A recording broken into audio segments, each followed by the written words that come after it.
I'm just gonna pick a random one. This guy right here. Do those on the right-hand side, do those red X's mean they're in your CRM? No, the red X means no. Two red X's where people also viewed.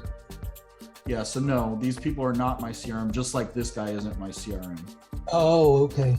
So I click this, it takes it straight out of LinkedIn and dumps it in my CRM for me. And it's gonna allow me to fill in, John, you're more sophisticated than the average person. So this would be a good workflow for you. So like, if there's something I could pick up from here, like if I wanted to add them to, let's say gender, right? This is a guy.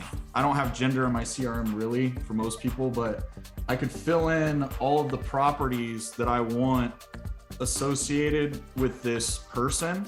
And then you know how the filtering works when you, like, let's say I had a filter in there that was like males only, then it would drop it into that filter for me. And if I had an email list that was an active list, it would drop it in there based on that filtering criteria.